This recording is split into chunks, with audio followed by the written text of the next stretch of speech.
दोस्तों कहते हैं कि अगर हमें किसी जगह के बारे में ठीक से पता ना हो तो ऐसी जगहों से दूर रहना ही ठीक होता है।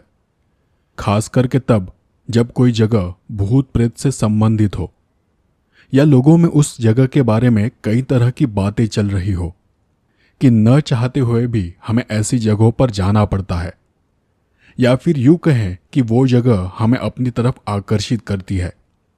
दोस्तों मेरा नाम गौरव है और मैं बसंतपुर का रहने वाला हूं।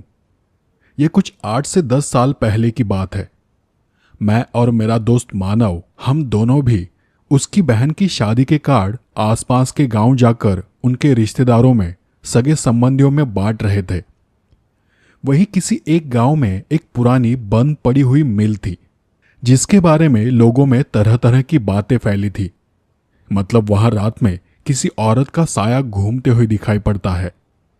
अब वो सारी अफवाहें थी या सच था ये तो हमें पता नहीं था, पर हम दोनों भी ऐसे ही एक मिल के अंदर फंस गए थे। लेकिन वहां हमारे साथ क्या हुआ था यह जानने के लिए आपको इस किस्से को पूरा सुनना पड़ेगा। तो हुआ ये था कि उस दिन हम एक गांव से दूसरे गांव जा रहे थे। तब हमें कहीं रास्ते में वो मिल दिखाई पड़ी। मिल को देख मैंने मानव से कहा, अरे ये तो वही मिल है ना जिसके बारे में हमने बहुत सारी बातें सुनी हैं।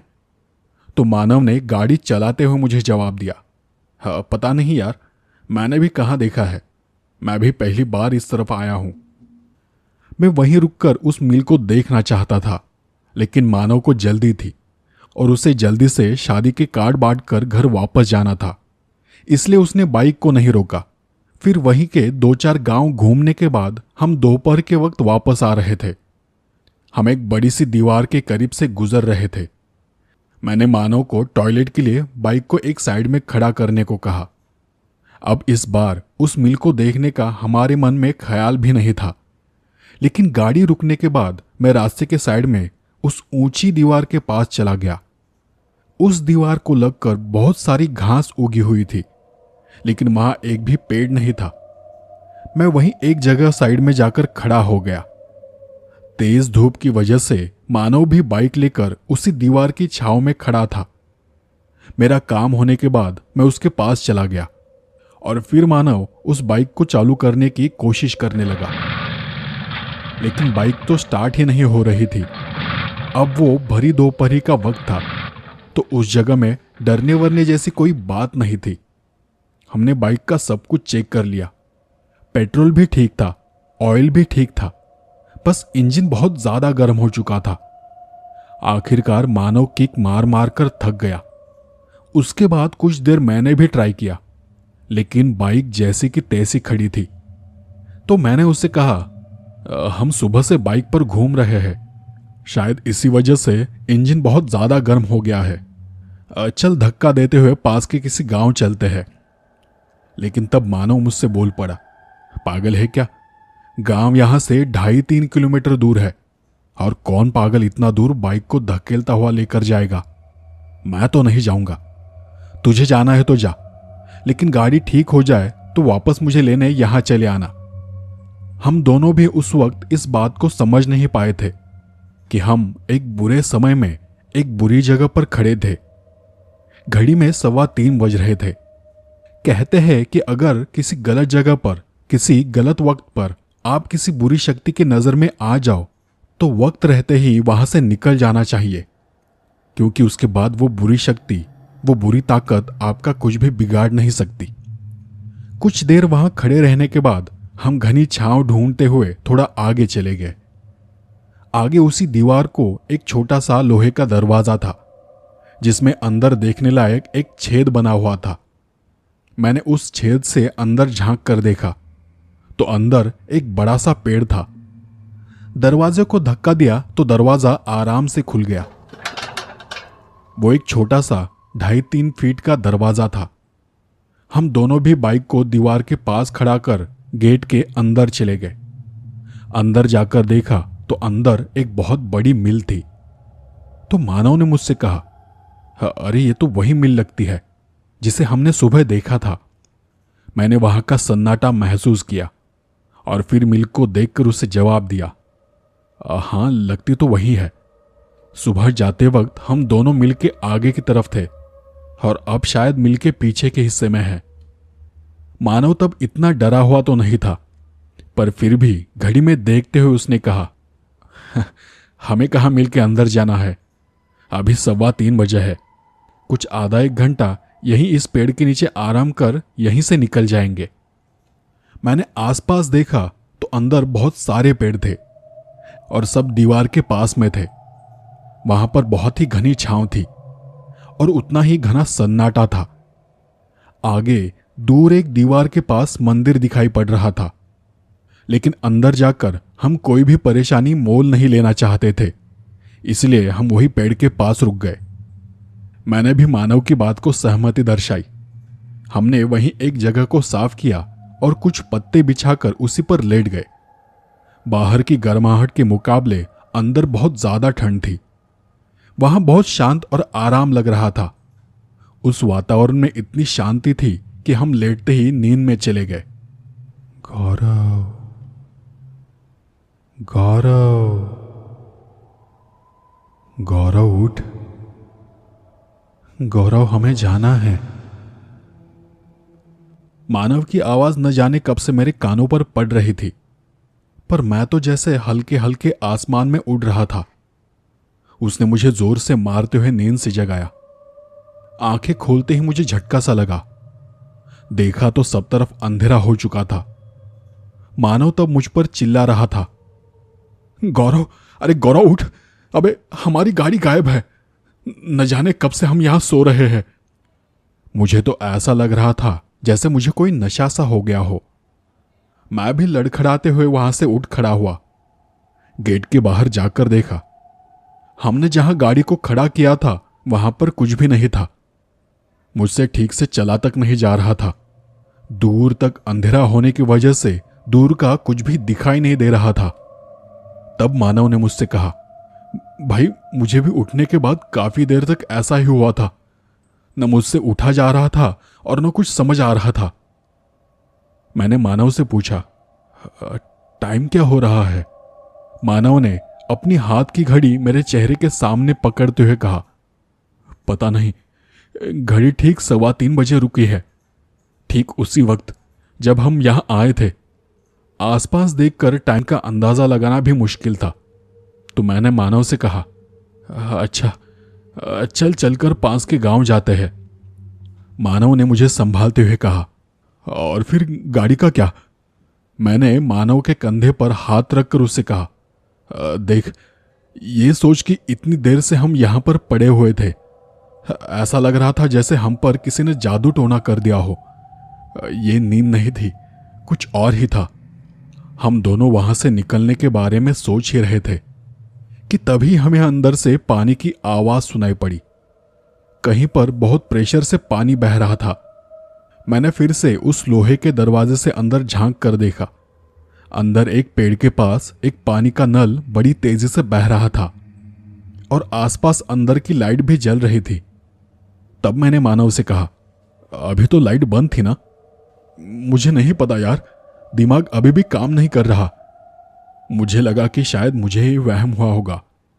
मानव, चल अंदर चलते हैं और हाथ पैर मुंह धोकर यहां से निकलते हैं।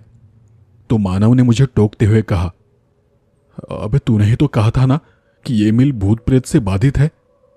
हाँ कहा था, लेकिन अब मैं ही कह रहा हूं ना। चल अंदर चलते हैं।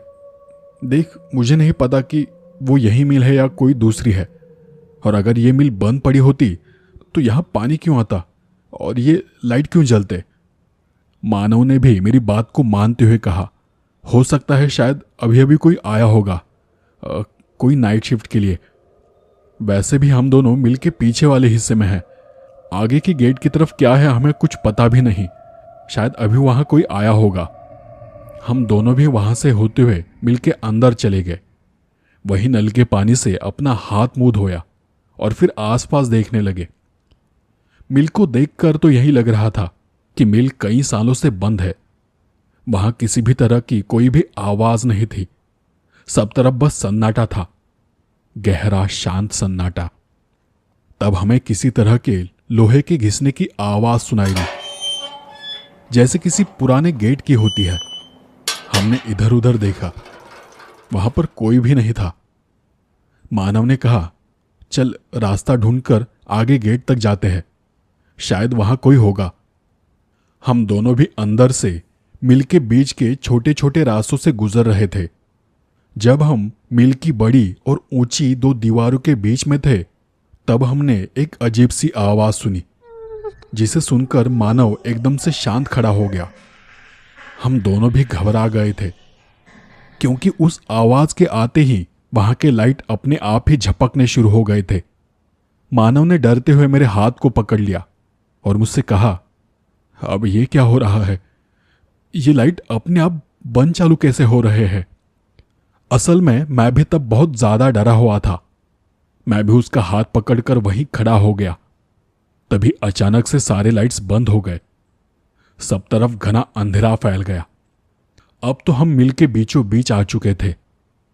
किस तरफ जाना था वो तक हमें पता नहीं था। वक्त क्या हो रहा था उसका भी अंदाजा नहीं था। हम दोनों भी एक दूसरे को सहारा देते हुए धीरे धीरे कदम बढ़ाते हुए आगे आगे जाने लगे। फिर से हमने वो अजीब सी आवाज सुनी और उसी के साथ हमारे सामने एक सफेद परछाई उभरने लगी। हम उसे देख अपनी जगह पर शांत खड़े हो गए। वो क्या था हमें पता नहीं था, पर देखने से लग रहा था कि वो कोई सफेद साड़ी पहनी हुई औरत है। सब कुछ बहुत शांत हो गया था।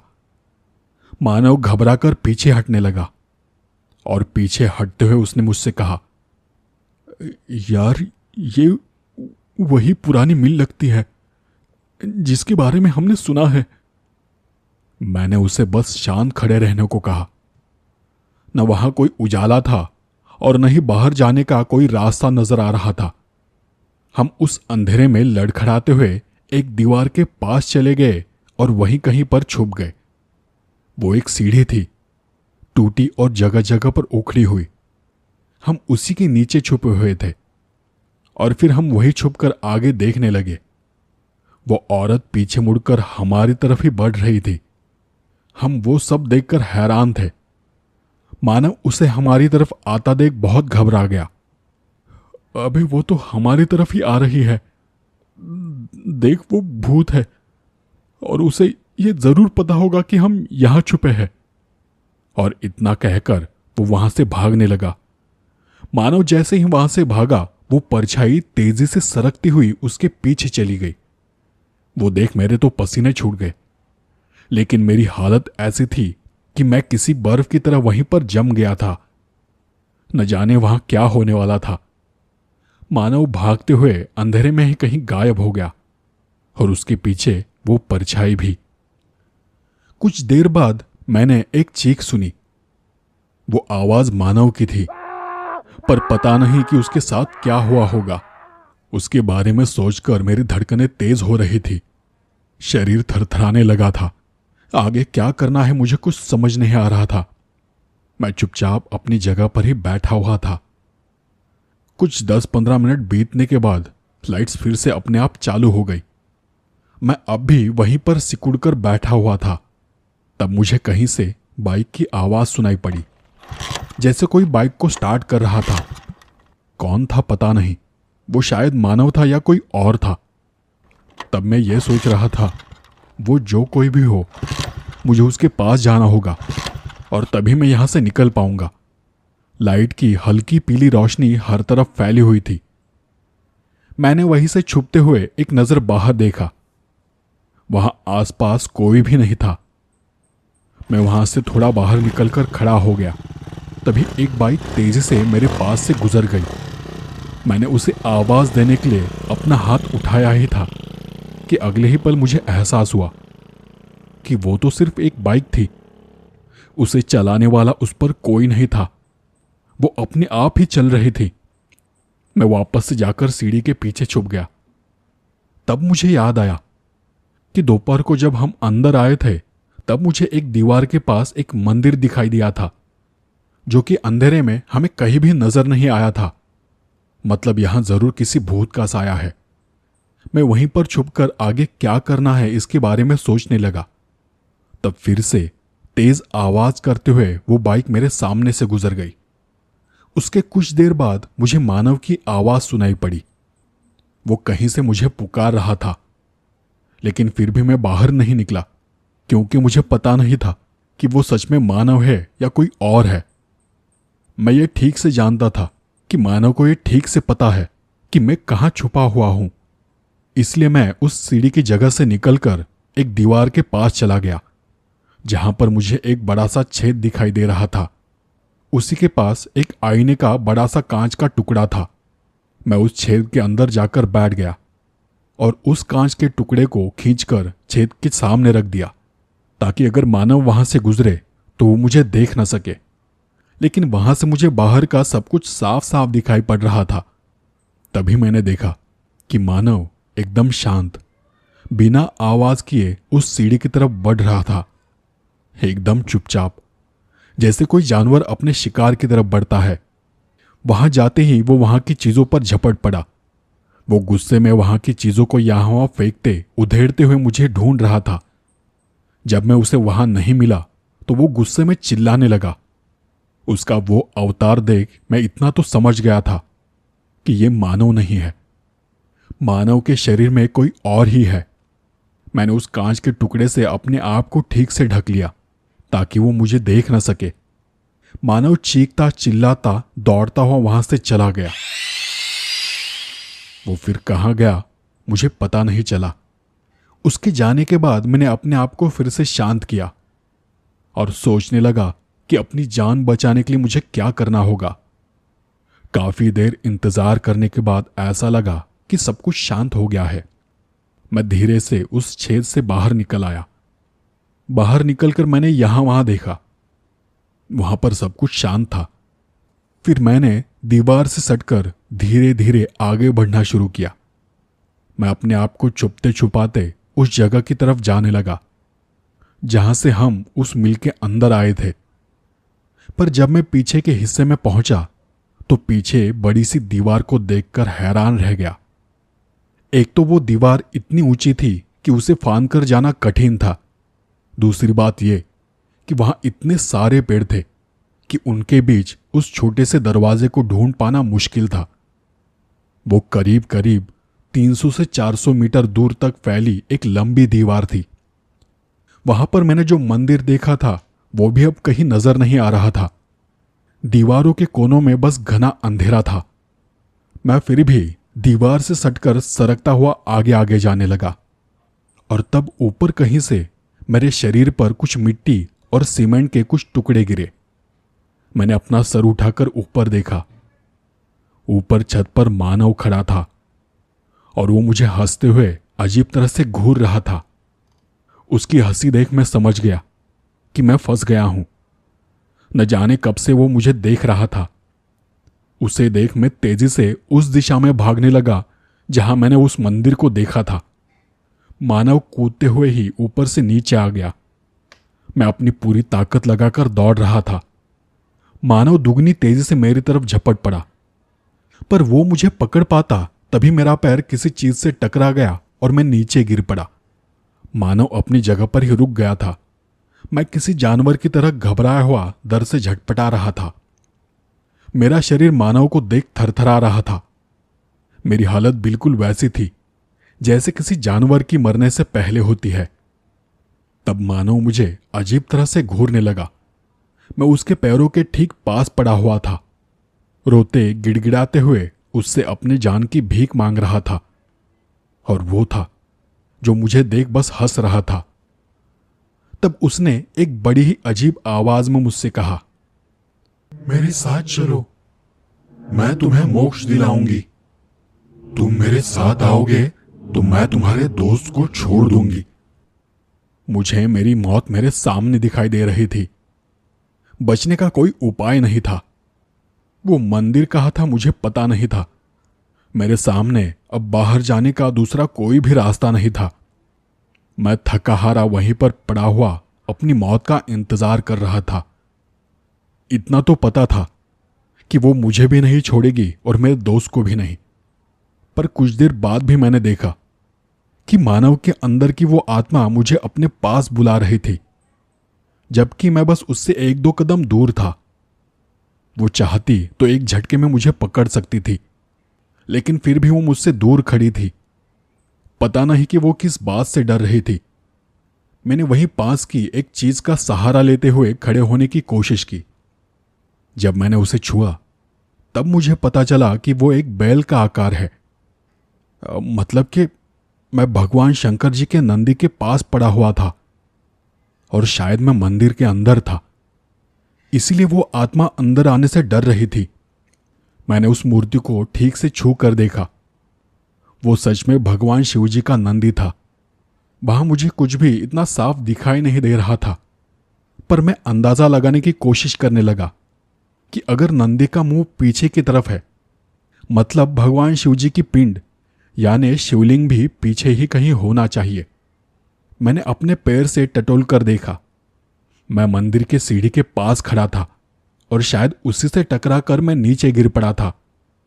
तब जाकर मुझे अंदर से अच्छा महसूस हुआ।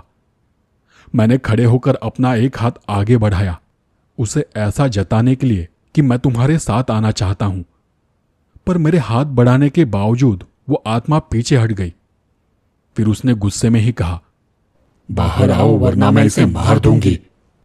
उसकी वो बात सुनकर मुझे भरोसा हुआ कि मैं मंदिर के अंदर ही हूं और इसलिए वो आगे आने से डर रही है।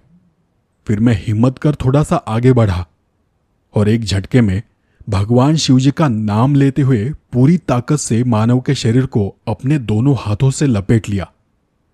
वो आत्मा मानव के शरीर को लेकर वहां से हिल पाती तब तक मैं उसके शरीर को उठाकर मंदिर के अंदर कूद पड़ा। अंदर आते ही मानव का शरीर झटपटाने लगा। वो बुरी तरह से तड़प रहा था। मैं उसे खींचते हुए भगवान शिवजी के पिंड की तरफ ले गया। वो चीख रहा था, मुझे छोड़ देने के लिए मुझ पर चिल्ला रहा था, लेकिन मैं जान चुका था कि यहां उसकी कोई भी शक्ति काम नहीं आने वाली। मैं जैसे ही पिंड के पास पहुंचा और उसे छुआ तो वो परछाई मानव के शरीर से निकलकर हवा में फैल गई। वो इस तरह से हवा में बिखर रही थी जैसे कोई आग की लपटें हो, और उसी के साथ उसकी हवा में राख हो रही थी। मानव बेहोश सा पड़ा था। मैंने उसे एक कोने में सरकाया और वहीं पर लेट गया।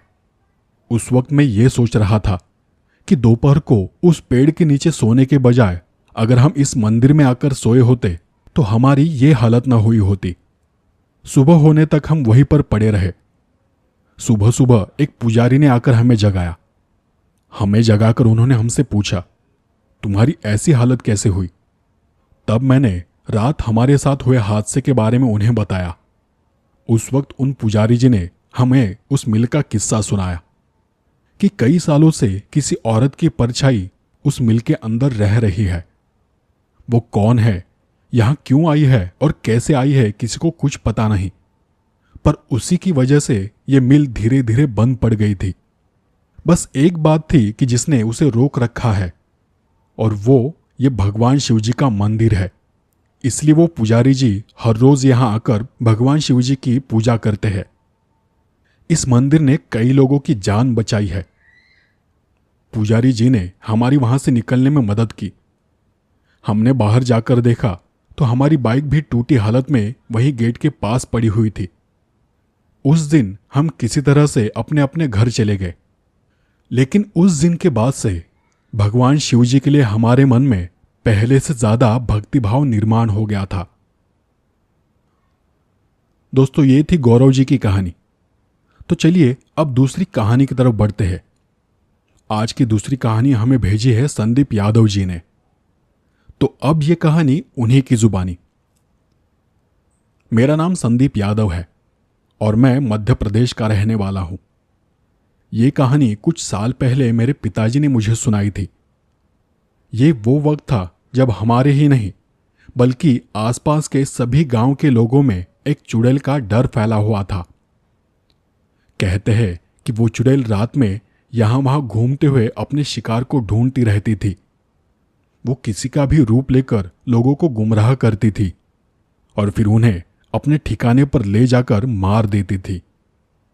जब ये सब हो रहा था तब चाचा जी को इन सब के बारे में कुछ भी पता नहीं था। क्योंकि तब वो अपने काम के चलते किसी शहर में रह रहे थे। तो उन दिनों एक रोज चाचा जी छुट्टी लेकर शहर से गांव आ गए। पिताजी ने उनके लिए एक अलग से कमरा खाली करवा दिया था। तब पिताजी उन्हें उस चुड़ैल के बारे में बताना भूल गए थे। उसी दौरान चाचा जी 2-3 दिन से पिताजी के पीछे पड़े हुए थे कि चलो रात को कहीं शिकार पर चलते हैं, बहुत साल हो गए हैं, कोई शिकार नहीं किया। लेकिन पिताजी आज नहीं कल जाएंगे ऐसा कहते हुए उन्हें हर रोज टाल रहे थे। तो अब हुआ ये कि एक रात चाचा जी अपने कमरे में सो रहे थे। बीच रात किसी ने उनके कमरे का दरवाजा खटखटाया। चाचा जी ने आवाज दी तो पता चला कि बाहर पिताजी खड़े हैं। उन्होंने दरवाजा खोला और पिताजी से पूछा, शिकार पर जाना है? और पिताजी ने उन्हें बस अपनी गर्दन हिलाकर हाँ में जवाब दिया। चाचा जी भी खुश हो गए और कहा कि बस 2 मिनट में तैयार होकर आता हूं। चाचा जी भी झट से तैयार होकर उनके साथ निकल लिए। अब वो दोनों भी रास्ते से चल रहे थे। अंधेरा था और गहरा सन्नाटा भी। वो शायद पूर्णिमा की रात थी, क्योंकि चांद की रोशनी ठीक ठाक थी और हमारे चाचा भी जानते थे कि शिकार के लिए ऐसा ही माहौल जरूरी होता है। कुछ दूर जाने पर चाचा जी ने पिताजी से पूछा कि बाकी लोग कहाँ हैं? क्या हम दोनों ही शिकार पर जा रहे हैं? क्योंकि वहां हमेशा ही 8 या 10 लोग मिलकर शिकार पर जाते थे, ताकि अगर किसी जंगली जानवर से पाला पड़ जाए तो वो सब मिलकर उसका सामना कर सके। लेकिन पिताजी ने बस इतना ही जवाब दिया कि वो सब बीच रास्ते में खड़े हमारा इंतजार कर रहे हैं। चाचा जी को लगा कि हो सकता है पिताजी की बात पर शक करने का उनके पास कोई भी कारण ही नहीं था। आखिरकार वो गांव से दूर एक सुनसान रास्ते पर चलने लगे। तब चाचा जी ने फिर से पूछा, अरे ये तो जंगल का रास्ता नहीं लग रहा, ये तो हम कहीं और ही जा रहे हैं। इस बार पिताजी ने गुस्से में उनसे कहा, तू ज्यादा सवाल मत कर, बस मेरे साथ चलते रहे। चाचा जी को इस बार बहुत ही अजीब लगा, क्योंकि पिताजी कभी भी उनसे तू करके बात नहीं करते थे। दूसरी अजीब बात यह थी कि चाचा जी जब भी उनसे कोई सवाल करते या फिर उनसे बात करने की कोशिश करते थे तो वो हर बार उन्हें बस कुछ शब्दों में जवाब देते या फिर बात को टाल देते थे। और इस वजह से चाचा जी को उन पर शक होने लगा था और इसलिए वो थोड़ा धीरे धीरे ही उनके पीछे पीछे चल रहे थे। चलते चलते वो एक पानी के छोटे से बांध के पास आ गए। वहां से गुजरते हुए चाचा जी ने अचानक से पानी की तरफ देखा। उन्हें चांद की रोशनी में पानी पर पड़ती हुई उनकी परछाई नजर आ रही थी। लेकिन जब उन्होंने आगे देखा तो पिताजी की परछाई पानी में कहीं भी नहीं थी, जबकि वो भी बांध के किनारे ही चल रहे थे। इस बार चाचा जी को बहुत बड़ी गड़बड़ महसूस हुई। वो चुपचाप से पीछे मुड़ गए और बिना आवाज किए तेजी से घर की तरफ चलने लगे। कुछ कदम चलने के बाद उन्होंने पीछे से एक चिल्लाने की आवाज सुनी। कहाँ जा रहे हो? तुम मुझसे बच नहीं सकते। वापस आओ, वापस आओ। उन्होंने चलते हुए ही पीछे मुड़कर देखा और पीछे देखकर उनकी हालत खराब हो गई। देखते ही देखते पिताजी का शरीर किसी औरत के रूप में बदल गया। उसका शरीर बहुत ही भयानक था और उसका आकार भी पहले से 2-3 गुना बढ़ गया था। वो देख चाचा जी बहुत डर गए और भगवान राम का नाम लेते हुए सीधे भाग खड़े हुए। वो चुड़ैल भी उनके पीछे भागने लगी। उनकी हालत इतनी खराब हो गई थी कि वो चीखते चिल्लाते हुए ही गांव के अंदर दाखिल हुए। उनकी आवाज को सुनकर गांव के सारे लोग जाग गए और पिताजी भी घर से बाहर आ गए। चाचा जी की हालत देख उन्होंने पहले तो उन्हें पानी पिलाया और शांत किया। शांत हो जाने के बाद पिताजी ने उनसे पूछा कि उनके साथ क्या हुआ था। चाचा जी ने बताया कि वो एक चुड़ैल के साथ चले गए थे जिसने उनका रूप ले लिया था। उसने बीच रात उनका दरवाजा खटखटाया और शिकार के बहाने उन्हें अपने साथ लेकर चली गई। तब पिताजी ने उनसे पूछा, क्या उसने तुमसे कहा था कि उसे शिकार पर जाना है? तब चाचा जी ने बताया कि नहीं, उन्होंने अपने मुंह से उससे कहा था। उसने तो बस अपनी गर्दन हिलाई थी तब पिताजी ने उन्हें बताया कि अच्छा हुआ कि तुम भागकर वापस आ गए, वरना वो तुम्हें मार देती और हमें पता तक नहीं चलता। वो कोई चुड़ैल है जो कई दिनों से आसपास के गांव के लोगों को अपना शिकार बना रही है। तुम्हारा नसीब अच्छा था जो तुम बच गए। अगली बार कोई बीच रात अगर दरवाजा खटखटाए तो उसके कम से कम 4 बार दरवाजा खटखटाने का इंतजार करना और फिर उससे यह सवाल करना कि भगवान श्री राम का परम भक्त कौन है, क्योंकि अगर वो कोई भूत प्रेत या चुड़ैल होगी तो वो कभी भी 3 से ज्यादा बार दरवाजा नहीं खटखटाएगी। और समझ लो कि उसने दरवाजा खटखटाया भी तो वो तुम्हारे सवाल का जवाब नहीं देगी, क्योंकि ये भूत प्रेत आत्माएं कभी भी भगवान श्री राम जी के परम भक्त हनुमान जी का नाम नहीं लेती है। वैसे तो वो भगवान श्री राम जी का भी नाम नहीं लेती, लेकिन ठीक से सवाल करोगे तो बच जाओगे। तो दोस्तों, ये थी आज की 2 कहानियां। अब अगर आपको आज की कहानियां पसंद आ गई हो तो चैनल को सब्सक्राइब करना न भूले। हमें जल्द से जल्द हॉरर पॉडकास्ट इस परिवार को बढ़ाना है और जल्द से जल्द 1 लाख तक ले जाना है। तो आज के लिए इतना ही। मिलते हैं अगले एपिसोड में।